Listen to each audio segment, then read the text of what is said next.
How easy is it to hook up a trailer to a Tundra? Let's hook up a trailer. It's beautiful. All right. Hey, honey. All right, let's zoom down in to here. Go down here? Okay, and me too. Okay. There's a lot of cool tech in the Tundra. Now, when it comes to hooking up a trailer, the coolest thing is the backup camera. Zoom in. Zooming in. Okay. Oh, wow. Yeah, look at that. I can see if I need to adjust the angle. Boom, see that? That's perfect. All right, let me see how I did. Okay. All right. Look at that, spot on. Oh, nice job. You ready to hook it up? Yeah, all right. All right, Tanner, you're on the crank. Do you see these security hooks down here? Right here? Yep. Exactly, hook them to the bumper. You see those two holes? So, there we go. Yeah, exactly. How's the crank going? It's going good. Did you find the safety? There it Yeah. is, the latch on top. Okay. Nice job. Alex? Okay, Tanner, see that cable right there? Oh, yeah. That's the 7-pin connector. Hold. Because number one, in order to declare war, you have to have congressional act. You don't have to have any type of authority to call something a hostility. Now we can move on to section 2, which is now our definition for covered persons. Remember, we're still in section 1022 that deals with foreign terrorists. Foreign terrorist covered persons.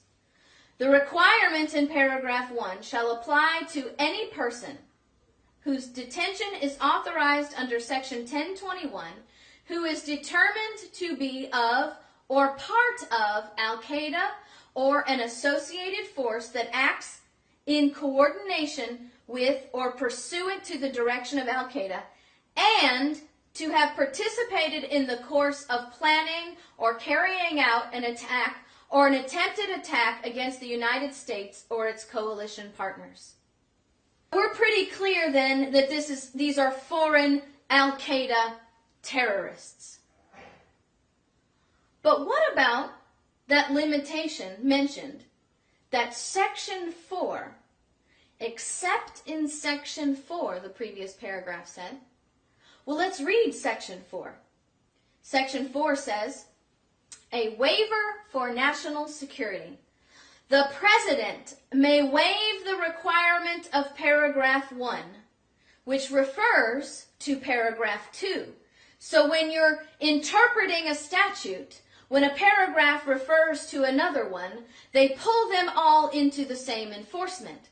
So basically what this is saying is, the President may waive the requirement of paragraph 1 to include paragraph 2 if the President submits to Congress a certification in writing that such a waiver is in the national security interests of the United States.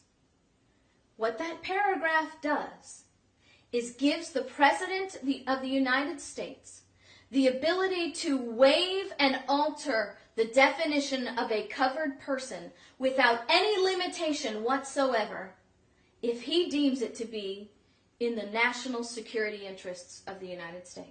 Another argument you'll hear from those that supported this law is that the law that was passed is fundamentally different than the law that was initially proposed. Well, I don't know about fundamentally, but there are a few differences. So let's talk about those differences.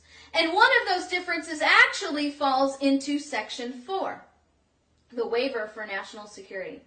The original bill submitted said, the Secretary of Defense may, in consultation with the Secretary of State and the Director of National Intelligence, waive the requirement of paragraph 1 if the Secretary submits to Congress a certification in writing that such a waiver is in the national security interests of the United States.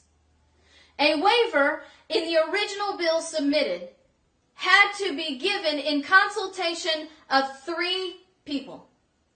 3 people had to come to the conclusion that a waiver was necessary for the national security interests of the United States. But the bill passed says the President may waive the requirement from the hands of 3 to the hands of 1. Now, another thing that we really have to be aware of This says the President may waive the requirement of paragraph 1 if the President submits to Congress a certification in writing that such a waiver is in the national security interests of the United States.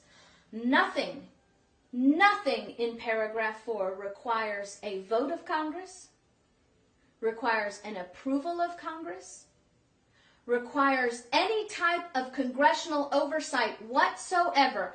All it requires is something in writing from the President that this is necessary, and then it's done. Now remember, we are still in section 1022. Foreign terrorists. This is where we find the language that those that support this law hang their hat on. The applicability to United States citizens and lawful residents.